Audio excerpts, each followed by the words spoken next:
성경 말씀은 누가복음 5장 27절부터 39절입니다. 제5장. 그 후에 예수께서 나가사 레위라 하는 세리가 세관에 앉아 있는 것을 보시고 나를 따르라. 그가 모든 것을 버리고 일어나 따르니라. 레위가 예수를 위하여 자기 집에서 큰 잔치를 하니 세리와 다른 사람이 많이 함께 앉아 있는지라. 바리새인과 그들의 서기관들이 그 제자들을 비방하여 이르되 너희가 어찌하여 세리와 죄인과 함께 먹고 마시느냐? 예수께서 대답하여 건강한 자에게는 의사가 쓸데없고 병든 자에게라야 쓸데있나니 내가 의인을 부르러 온 것이 아니요 죄인을 불러 회개시키러 왔노라. 요한의 제자는 자주 금식하며 기도하고 바리새인의 제자들도 또한 그리하되 당신의 제자들은 먹고 마시나이다. 혼인집 손님들이 신랑과 함께 있을 때 너희가 그 손님으로 금식하게 할 수 있느냐? 그러나 그날에 이르러 그들이 신랑을 빼앗기리니 그날에는 금식할 것이니라. 또 비유하여 이르시되 새 옷에서 한 조각을 찢어 낡은 옷에 붙이는 자가 없나니 만일 그렇게 하면 새 옷을 찢을 뿐이요 또 새 옷에서 찢은 조각이 낡은 것에 어울리지 아니하리라. 새 포도주를 낡은 가죽 부대에 넣는 자가 없나니 만일 그렇게 하면 새 포도주가 부대를 터뜨려 포도주가 쏟아지고 부대도 못 쓰게 되리라. 새 포도주는 새 부대에 넣어야 할 것이니라. 묵은 포도주를 마시고 새 것을 원하는 자가 없나니 이는 묵은 것이 좋다 함이니라. 기도하겠습니다. 하나님 아버지 감사합니다. 오늘 또 저희들을 예배자로 세워주셔서 감사합니다. 하나님의 말씀 앞에 저희들을 서며 예배자로 서며 우리의 마음과 몸을 드리고 하나님 물질을 구별하여 드렸습니다.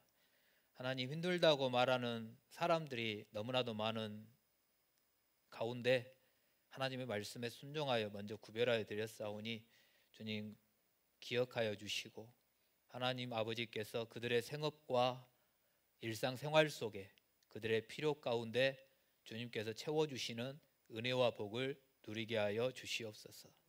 하나님 아버지 정말 작은 것에도 감사할 때 큰 것에도 감사할 수 있고 하나님 지극히 작은 것에 충성할 때 큰 것에도 충성할 수 있는 걸 말씀을 통해서 보았사오니 우리 모든 성도들이 힘들고 어려워도 감사가 끊어지지 아니하고 또 아버지의 말씀에 순종하여 드리는 몸, 마음, 정성, 물질 그 모든 것들이 연락될 뿐만 아니라 하나님께서 또 풍성하게 갚아주시는 은혜와 복을 누리게 하여 주시옵소서.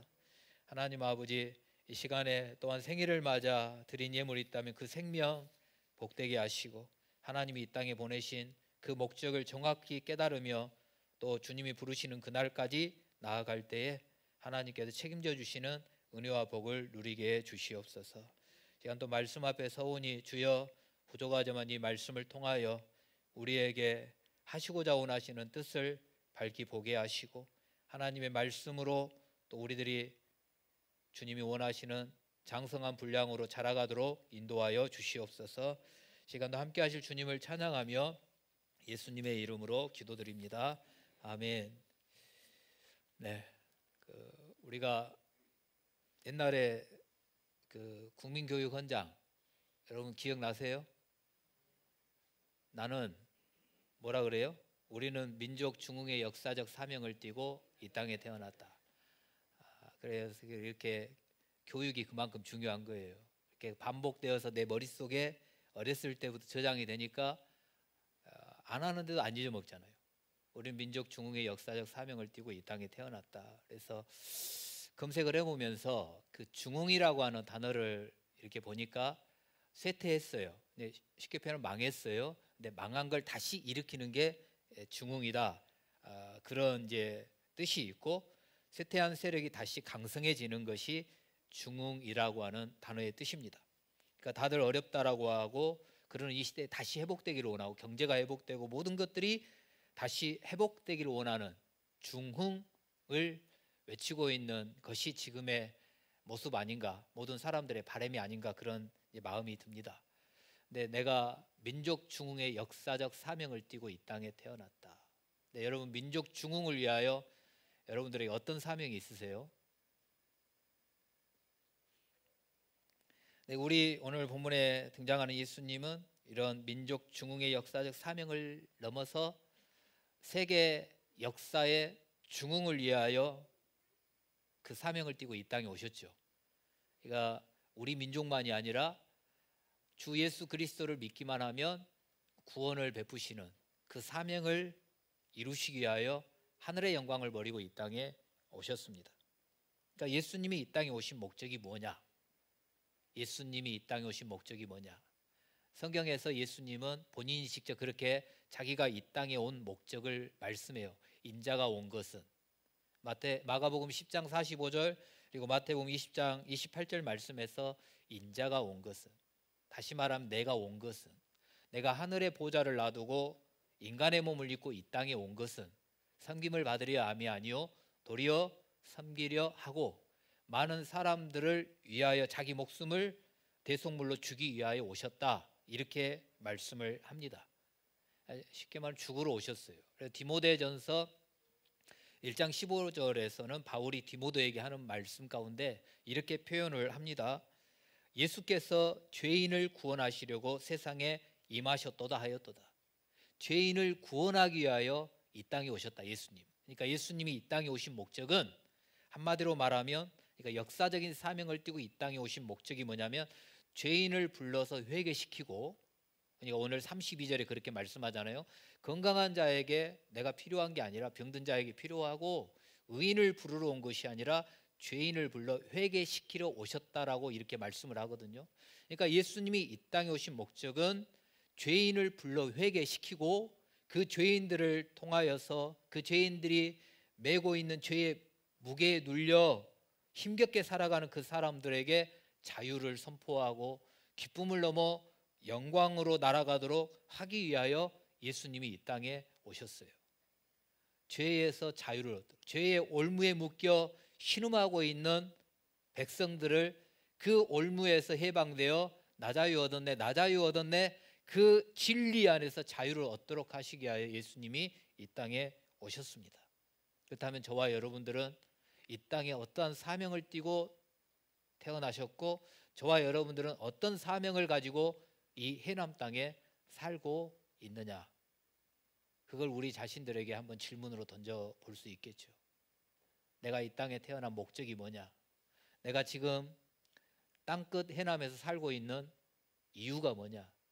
그냥 마지못해서 사는 것, 그냥 태어나 보니까, 그냥 정착해서 살다 보니까 그런 것들이 아니고 하나님이 나를 지금 이 땅에 살게 하시고 내가 다니는 직장에 생활하게 하시는 목적이 뭐냐?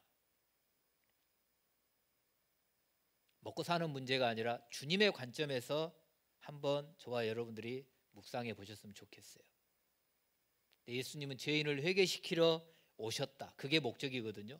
예수님의 목적은 죄인을 회개시켜 구원받고 구원 얻으며 잔치 속에 기쁨을 얻도록 하기 위하여 이 땅에 오셨어요. 그래서 오늘 본문에 네이라고 하는 사람을 부르죠. 네이라고 하는 죄인을 불러서 그에게 회개케 하고 구원의 기쁨을 주며 그 집에서 기쁨의 잔치를 벌이게 하는 내용이 오늘 본문에 기록이 되어 있습니다. 레이는 마태복음에서는 마태라고 불러요. 마태, 레이, 누가 보면 네이라고 그러고 마태, 그리고 뭐 히브리식 이름이 레이고 헬라식 이름이 마테다고 이렇게 말하는 분들도 있고, 예수님을 만나기 전에 이름이 레이고 회심을 하고 난 후에 마테라고 이렇게 말하는 분들도 있습니다. 그런 것들을 떠나서 세리입니다. 세리는 그 당시 사람들이 기피하는 세 대상이 있어요. 세 부류가 있는데 그 중에 하나예요. 세리, 창기, 이방인. 이 사람들은 모든 사람들이 대면하고 싶지 않는 기피 대상이었습니다. 그래서 이 사람들이 밤길을 가다가 어떤 불행한 일을 당하고 어떤 그런 타살을 당해도 수사하지 않고 그냥 죽어도 그냥 죽음으로 끝내버리는 그런 부류 중에 한 사람이 세리였습니다. 그러니까 사람이라고 하는 형상을 지니고 살지만 사람으로 보지 않는 부류, 그런 사람들. 그리고 세리는 현금을 가장 많이 보유하고 있음에도 불구하고 사람들로부터 인정을 받지 못하고 매국노라고 하는 소리를 들으며 씁쓸한 하루하루를 보내고 정신적으로 엄청난 스트레스를 받으며 살았을 것 같습니다. 그러니까 로마 정부를 등에 업고 짭짤한 수입을 얻었어요. 그러니까 로마 정부에서 전해준 세금의 할당량을 로마에다가 납세하고 나면 나머지는 자기가 원하는 대로 갈취를 했습니다. 근데 이게 이스라엘 백성들 입장에서 왜 문제가 되느냐? 그러니까 어찌 보면 돈 있고 빽 있고 권력이 있어서 그것이 특권이라고 해서 이 세리가 그 특권으로 돈을 좀 챙겼다 그러면 그게 뭐 문제가 되겠어요? 근데 이스라엘 백성들 입장에서 내가 세금을 조금 과다하게 납세를 했다. 그것 때문에 기분이 조금 언짢을 수 있겠잖아요. 근데 이 이스라엘 백성들 입장에서 세리들을 향하여 저 나쁜 놈, 매국노 막 이렇게 죄인 취급하는 이유가 하나 있는데 그게 뭐냐면 이스라엘 백성들이 지금 가나안 땅에 들어와서 그 땅을 하나님이 약속하신 땅을 기업으로 받았어요. 자기 조상들 때부터 그 땅은 하나님이 자기들에게 주신 땅이에요. 그 땅을 팔 수도 없는 땅이고 그 땅에서 하나님이 주신 은혜를 누리며 살아가야 됩니다. 근데 세금이 부과되면서 어찌 감당할 수 없다 보니까 어떤 상황까지 가게 되냐면 하나님이 자기 조상에게 주신 그 기업의 땅, 약속의 땅을 팔아야 되고 매매해야 되는 그런 상황까지 가게 되었어요. 그래서 그 땅이 하나님이 주신 어찌 보면 축복인데 그거를 팔아서 다른 데로 넘겨야 돼요. 그러니까 여러분 베냐민 지파의 슬로브와 딸들이 그 딸들이 다른 데로 시집가면 베냐민 지파의 땅이 다른 지파에게로 넘어가기 때문에 그 슬로브와 딸들에게 기업을 주면서도 다른 지파에게 시집가는 게 아니라 베냐민 지파 안에서 결혼을 하게끔 하잖아요. 근데 이 사람들이 세금을 내야 되기 때문에 진짜 눈물 흘리면서 자기들에게 하나님 주신 기업을 팔아 넘겨야 했어요. 그러기 때문에 이스라엘 백성들이 그 세리들, 어찌 보면 그 세리들 때문에 자기들에게 주어진 땅을 팔아야 되기 때문에 이 세리들만 보면 진짜 죄인, 매국노 그런 취급을 하는 거죠. 오늘 본문에 등장하는 이 레위가 세관에 앉아 있어요. 여러분 돈을 많이 번들 날마다 사람들이 자기 앞에서는 굽신거릴지 모르지만 날마다 자기에게 어떠한 마음으로 나와오는지 뒤에서는 무슨 말 하는지 다 알고 있을 거 아니겠어요? 레위가 세관에 앉아 있습니다. 근데 예수님이 지나가시다가 세관에 앉아 있는 레위를 보시고 부르십니다. 나를 따라오너라.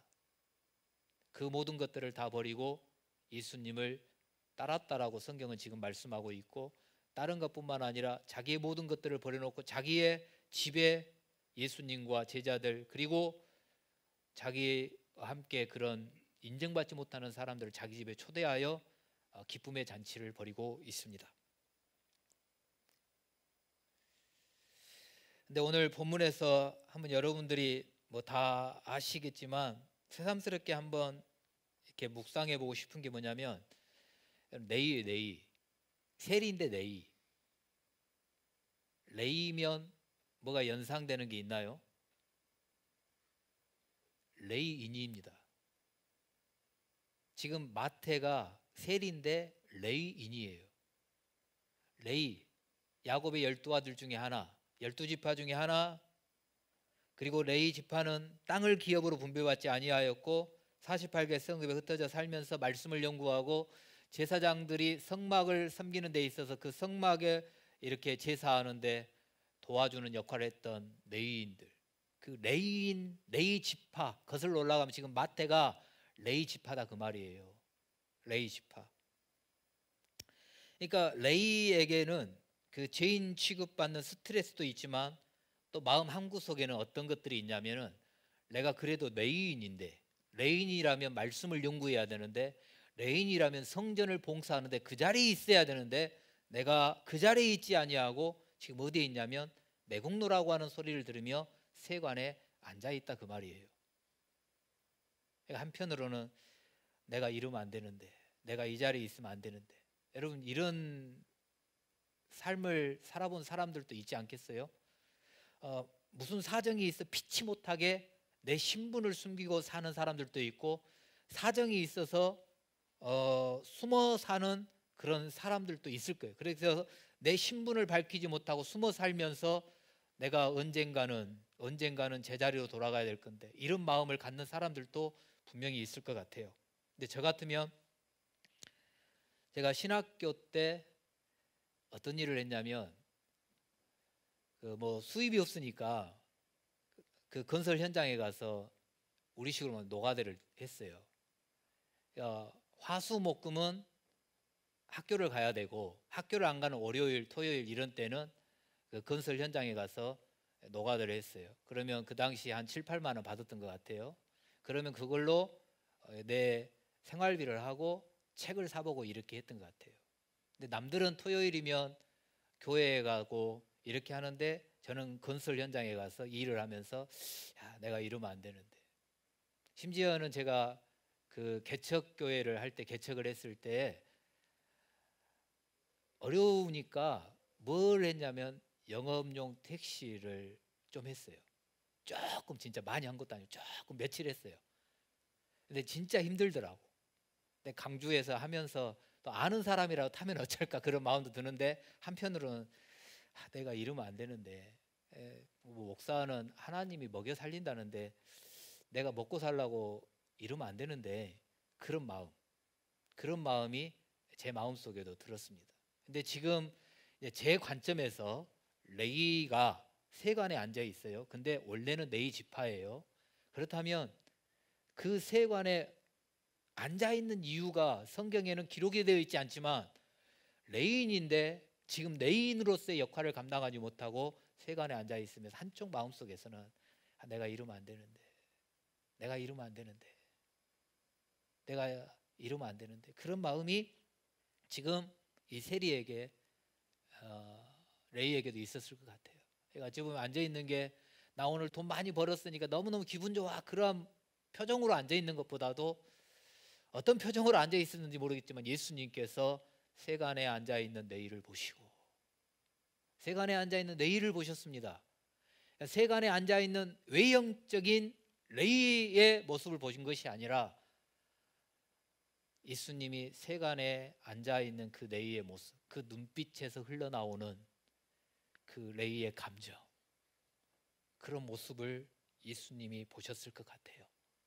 그 마음 한켠에서 나오는, 어찌 보면 그 레이의 그 마음, 예수님은 세간에 앉아 있는 진물을 보고 있는 레이를 보고 있는 게 아니라 그 세간에 앉아 있지만 그 마음 한켠에 그 씁쓸함이라든지 아니면 어떤 갈급함이라든지, 지금 그 자리에 내가 무슨 이유 때문에 레이가 앉아 있는지 모르겠지만 주님을 향한 영적인 갈급함이라든지 영적인 배고픔이라든지 그걸 예수님이 지금 보고 계시는 거죠.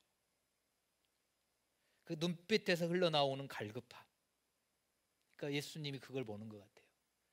나무 위에 올라가 예수님이 지나가는 것을 보고 있는 삭개오의 예형을 보는 게 아니라 삭개오의 그 마음속에서 나오는 그 갈급함 있잖아요. 예수님은 그걸 보셨어요.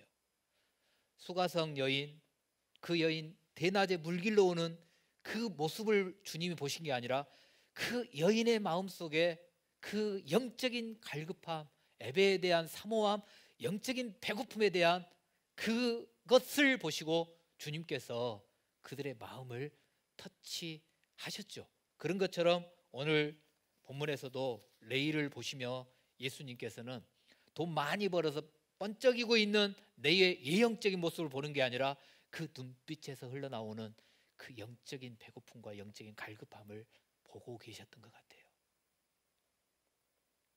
사랑하는 여러분, 저와 여러분들에게 이런 주님의 바라봄, 그게 있었으면 좋겠어요.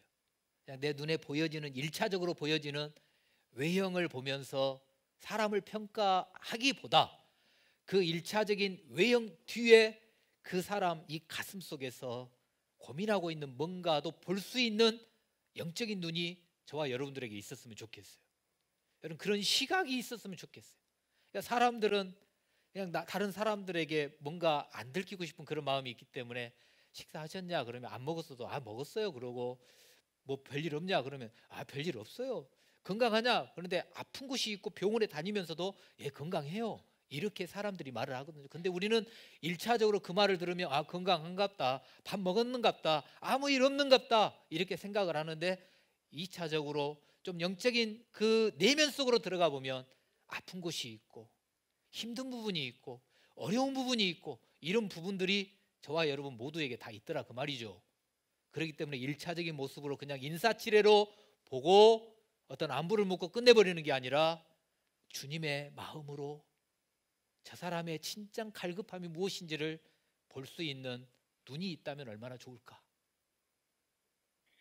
내가 그 사람의 문제를 다 해결할 수는 없지만은 주님의 그 마음과 주님의 그 눈으로 보면서 뭔가가 느껴지는 것이 있다면 그 영혼을 위하여 주님의 이름으로 기도해 주는 그 모습이 우리에게 있다면 얼마나 좋을까.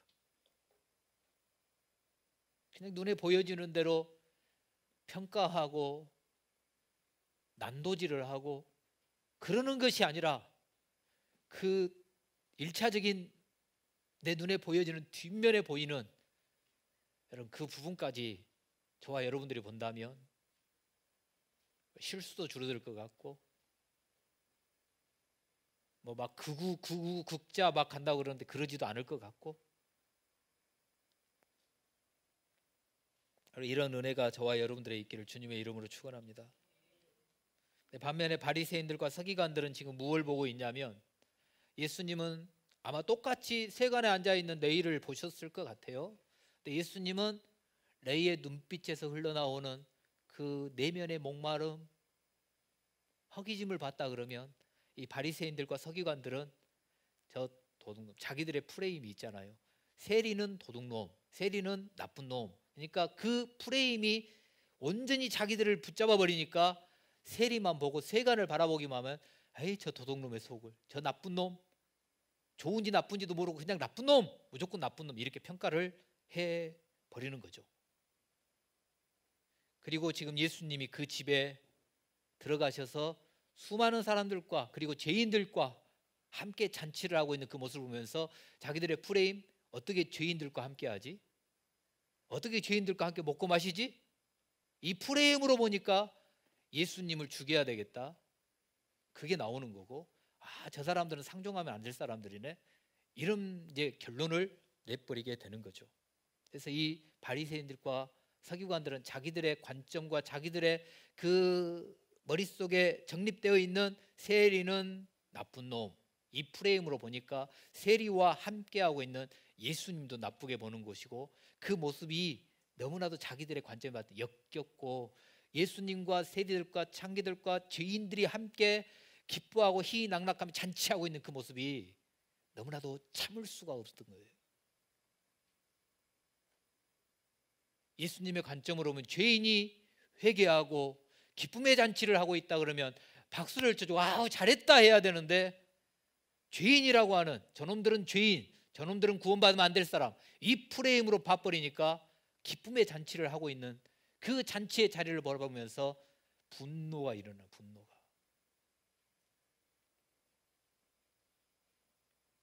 그래서 너희가 어찌하여 세리와 죄인과 함께 먹고 마시느냐, 이렇게 표현을 하는 거죠.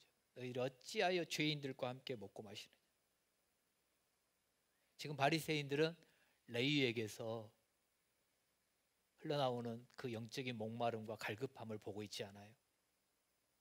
자기들이 가지고 있는 편견으로 역겨워하며 못마땅하고 있습니다. 그러나 예수님은 죄인이 돌아와 구원 얻은 것을 기뻐하고 그 영적인 목마름과 배고픔을 해결한 것에 대하여 같이 기뻐하고 있습니다. 사랑하는 여러분, 나의 편견, 저에게도 편견이라는 게 있습니다. 근데 여러분들에게도 있을 거고요. 내가 가지고 있는 고정관념이 저에게도 있습니다. 그리고 저만의 프레임이 있습니다. 근데 무엇인가를 볼 때, 그리고 사람을 대할 때에 그런 편견과 고정관념과 내게 있는 프레임으로만 바라보고 있는지 그 부분을 한번 우리가 생각해 봤으면 좋겠고요. 그걸 뛰어넘어 내 안에 주님이 계시니까, 내 안에 주님이, 내가 주님 안에 있고 성령 안에서 우리가 하나이니까 내가 바라볼 때 내 프레임을 넘어 주님의 프레임으로 바라보고 있는지, 내 관점을 넘어 주님의 관점으로 보고 있는지,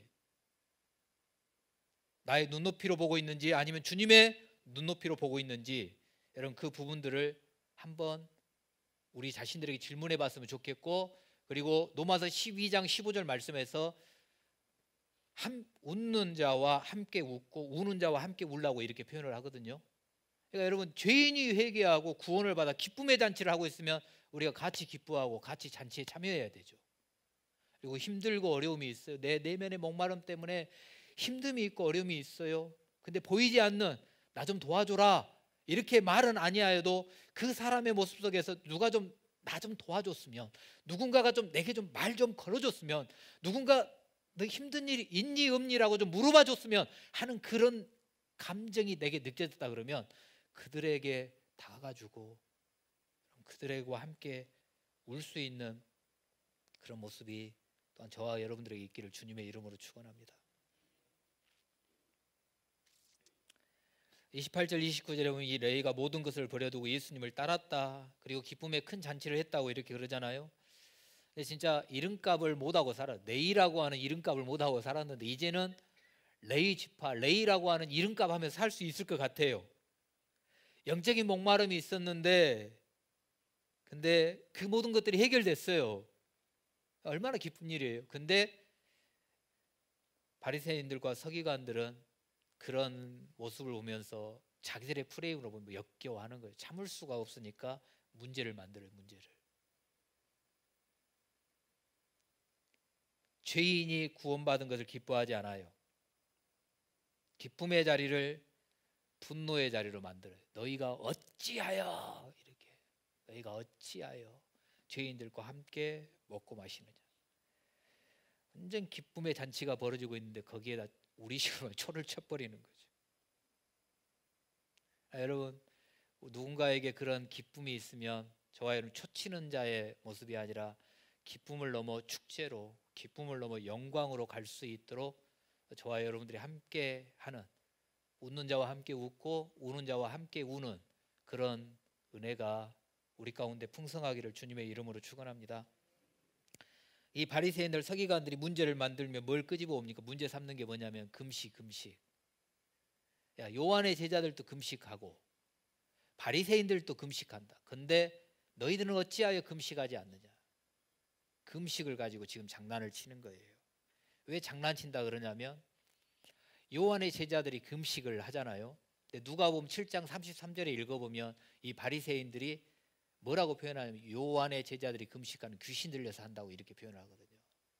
근데 지금 예수님을 못마땅하게 여기며 예수님을 책잡기 위해서는 뭐라고 표현하냐면 요한의 제자들도 금식하는데 니네들은 지금 뭐 하느냐? 왜 금식하지 않느냐? 그러니까 요한의 제자들이 금식하는 것을 이렇게 자기들의 관점 나쁘게 표현을 하면서도 예수님을 책잡기 위해서 그 요한의 제자들이 금식하는 것을 지금 끄집어다 쓰고 있는 거죠. 근데 바리새인들 진짜 나쁜 거죠. 그런 모습들을 보면. 그러니까 자기들이 하는 것은 맞고 남들이 하면 틀리고, 그때는 맞았는데 지금은 틀리고, 이런 논리가 지금 바리새인들에게 나오고 있어요.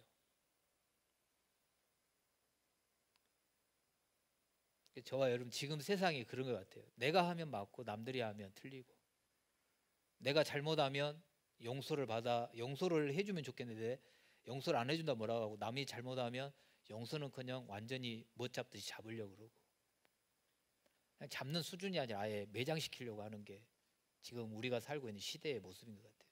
이게 사회의 문제뿐만 아니라 교회 안에도 그러는 것 같고.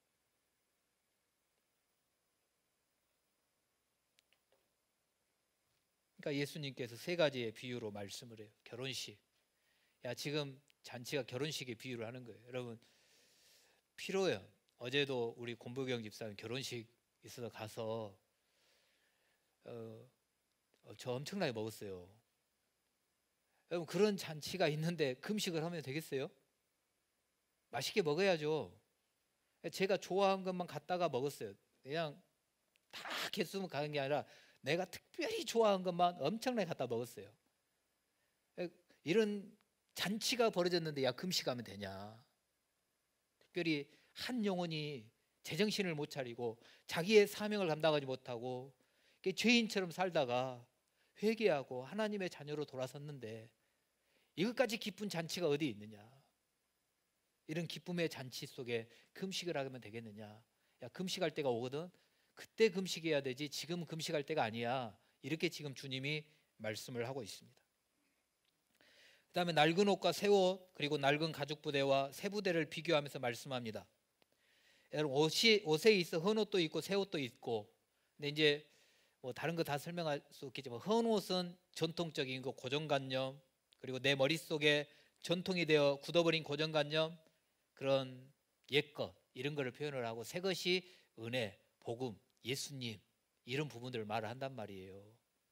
네, 여러분 헌 것들이 있으면 빨리 버려야 되지 그것들을 아깝다고 놔두면 안 된다 그 말이에요. 그래서 아까워하면 옷장만 차지하겠죠. 그래서 좀 얼마 된 것 같은 집사람이 저한테 그런 말을, 왜 그 옷을 안 입냐고. 집사람이 봤을 땐 그 옷이 따뜻하게 보이니까 그걸 저한테 왜 안 입냐고 물어보더라고요. 그래서 제가 그랬어요. 무거워. 옷이 무겁더라고요. 그게 무거운데 그래요. 근데 작년에 어떤 손길을 통해서 짧은 옷인데 옷을 하나 새로 구입된 게 있었어요. 근데 그 옷은 뭐 길지도 않아요. 코트도 아니고 여기까지밖에 안 되는데 너무너무 가볍고 그 코트보다 너무너무 따뜻한 거예요. 그러니까 제가 외출할 때 그거를 잘 입어요. 잘 입어요.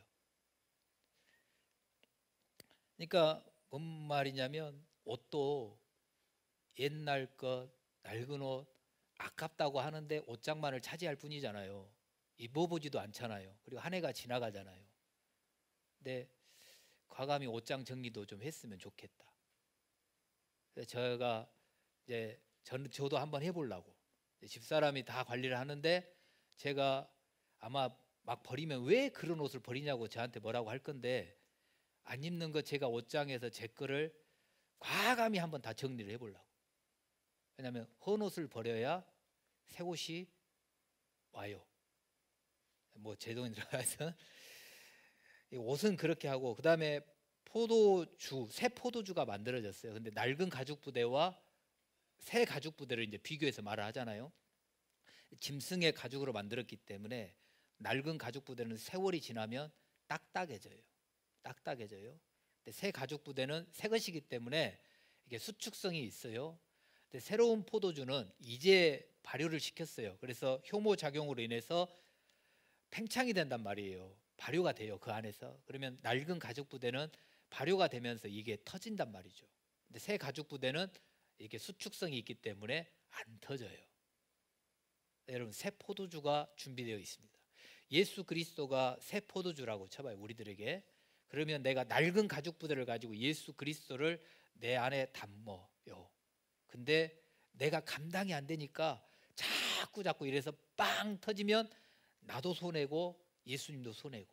그러니까 저와 여러분들이 옛 것을 버리고 새 것을 준비해야 되고, 옛 가죽 부대를 내려놓고 주님이 내게 오셨다 그러면 새 가죽 부대를 준비를 해야 내게 새 것이 들어왔을 때 나도 손해를 안 보고 복음도 손해를 안 보고 그러는 거겠죠. 여러분, 새 것을 준비해 주시기를 부탁을 드려요. 그러니까 과거에만 매이지 마시고 미래도 볼 수 있기를 바라고, 새 포도주를 담기 위해서 새 가죽 부대를 준비하십시오. 새 걸 준비하셔야 된다고. 새 것. 옛날에 제가 읽은 책 중에 건축에 관련된 책인데, 새집 죽게 헌집 다오, 이 책이 있었어요. 이 책이 건축 관련된 거거든요. 그래서 이제 한번 검색을 해보니까 그것도 있고, 지금 현재 JTBC에서 이런 뭐 프로그램도 있더라고요. 그래서 뭐 신혼 이런 사람들 집을 좀 고쳐주는 그런 프로그램인데, 제목이 새집 줄게 헌집 다오 이런 거예요. 그래서 한국 전래 동화 중에 뭐 두꺼봐 그거 있잖아요. 뭐 새집 줄게 헌집 다오 뭐 이런 것처럼 그런 게 있어요. 근데 여러분, 헌 것을 내려놓아야 새 것이 생겨요. 근데 우리들에게는 옛것에 대한 향수가 있지요. 내 몸에 익숙한 것에 대한 향수가 있어요. 그러나 여러분, 익숙함에 그 향수에 계속 익숙해져 가면 내게는 새로운 것들을 경험할 기회가 없어져요. 새로운 것들을 시도하는데 여러분 두려움도 있어요. 그러나 호기심도 있어요. 그런데도 저와 여러분들이 새로운 것들을 수용하려고 하는 그런 마음이 있어야 내가 새로운 것들을 맛볼 수가 있어요.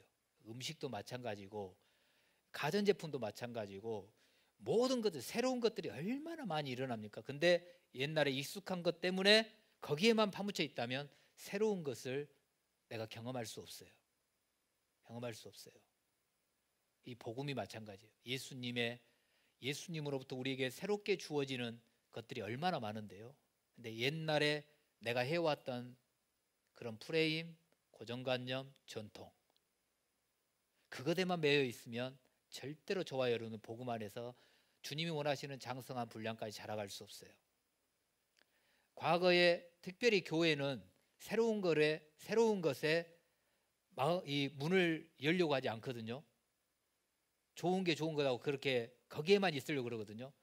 세상은 엄청나게 지금 변화되어 가고 있는데 교회는 옛날 것, 익숙함, 과거로만 가려고 그러거든요. 그러니까 세상을 이끌어가지 못하고 세상의 빛과 소금의 역할을 감당하지 못하고 나침판의 역할을 못하는 거예요. 오히려 세상이 끌려가요. 끌려가는 것만도 다행인데 세상이 원하는 어떤 수준의 진짜 손톱만 것도 못 미치는 것 같아요.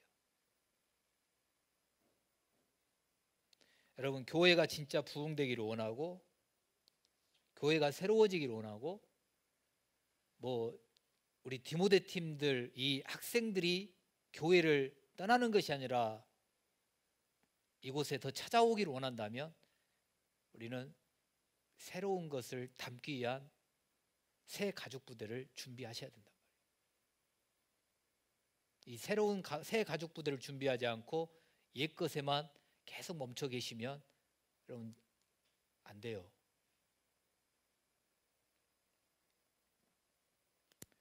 여러분, 마지막 결론적으로 부탁을 드리고 싶은 것은 과거에 매이지 마십시오. 미래를 보십시오. 익숙한 향수에 빠져들어가지 마십시오. 새 것에 대한 호기심을 가져주십시오. 그 과정 가운데 힘듦은 있겠지요. 그러나 한 발 한 발 뛸 때마다 우리를 새롭게 하시는 주님의 그 은혜를 누리면서 새로운 것들을 통하여 주님이 주시는 영광과 기쁨을 누리게 될 줄로 믿습니다. 그 은혜를 위하여 한 걸음 한 걸음 저와 여러분들이 새롭게 달려가는 귀한 은혜가 있기를 주님의 이름으로 축원합니다. 하나님 아버지, 우리를 위하여 이 땅에 오신 주님의 은혜에 감사를 드립니다. 죄인을 회개시켜 구원받게 하시고 그 진리 안에서 기뻐하며 자유를 누리게 하신 주님, 너무나도 감사합니다. 사랑하는 하나님 아버지, 그런 기쁨의 잔치가 있을 때마다 그들과 함께 기뻐하고 함께 웃는 자가 되게 하시고, 하나님, 나의 프레임과 나의 고정관념 때문에 하나님 정죄하고 그런 모습을 보며 역겨워하는 그런 모습 우리 가운데 없게 하여 주시옵시고, 하나님, 함께 웃고 함께 우는 아버지의 그 말씀이 또 우리 교회와 우리 성도들을 통하여 이루어지게 하여 주시옵소서. 하나님, 전통과 과거에 또한 나의 익숙함에 너무 매이지 않게 하여 주시옵시고, 새로운 은혜, 또 새로운 것, 하나님, 그것들을 맛보며 아버지께 영광 돌리기 위하여 새로운 것에 대한 호기심을 갖게 하여 주시고 도전하게 하여 주시고 모험심을 가지고 믿음으로 한 걸음 한 걸음 나아가는 은혜도 허락하여 주시옵소서. 하나님 아버지, 주의 몸된 교회가 지금 내 눈앞에 보여지는 현실과 상황 앞에 무릎 꿇지 않게 하여 주시옵시고, 이것으로 인하여서 우리가 결론 내지 않게 하여 주시옵시고, 하나님 내년에 또 하나님 45년 후에 하나님 어떻게 변화될 것을 기대하면서 또 한 걸음 한 걸음 믿음의 걸음을 걸어가는 우리 모두가 되게 하여 주시옵소서. 하나님 아버지, 새 가죽 부대를 준비하게 하여 주십시오. 새 포도주가 준비되어 있습니다. 하나님, 새로운 은혜가 우리에게 준비되어 있습니다. 복음이 준비되어 있습니다. 나의 옛 가죽 부대, 낡은 가죽 부대로 그 새 것을 담으면 하나님 내가 감당할 수 없습니다. 우리야 하나님, 새로운 가죽 부대를 준비하고 새 포도주를 마음껏 담으며 누리게 하여 주시옵시고, 하나님 아버지, 내가 지금까지 경험해 보지 못했던 새로운 은혜와 새로운 축복을 송축하기에 부족함이 없도록 인도해 주시옵소서. 지금 우리의 나라와 하나님 우리의 현실은 너무나도 힘든 가운데 있습니다. 그러기 위해 우리가 쫄아들지 않게 하여 주시고, 겁먹지 않게 하여 주시고, 두려워하지 아니하게 하여 주시고, 그 상황 가운데서 주님을 바라볼 때마다 일하시는 하나님, 도와주신 하나님을 바라보며 나아가 내 일상의 삶 속에서 일하신 하나님을 마음껏 높이게 하여 주시옵소서. 하나님, 건강 때문에 병원에 입원해 계시고 치료 가운데 있는 우리 성도들이 있습니다. 주님 찾아가 주시고, 하나님 아버지, 그 질병으로부터 자유함을 얻게 하여 주시옵시고, 하나님께서 생명 주시는 그날까지 건강한 모습으로 주의 일 감당할 수 있도록 은혜도 허락하여 주시옵소서. 특별히 하나님, 우리 디모데 팀 초등학교와 또 하나님 유치원과 중학교와 고등학교를 입학하며 나아갑니다. 새로운 환경에 접할 때 하나님, 그 환경 속에서 이겨나가게 하여 주시고, 좋은 사람들, 좋은 친구들, 좋은 선생님들 만나게 해주셔서 하나님, 그곳에서도 하나님 학교 또한 선교사로 쓰임받는 우리 디모데 팀들 되게 하여 주시옵소서. 하나님 아버지께서 붙잡아 주시고, 그 새로운 환경을 또 넉넉히 감당해 갈 수 있는 마음도 그들에게 허락하여 주시옵소서. 오늘도 함께 하실 주님을 찬양하며 예수님의 이름으로 기도합니다. 아멘.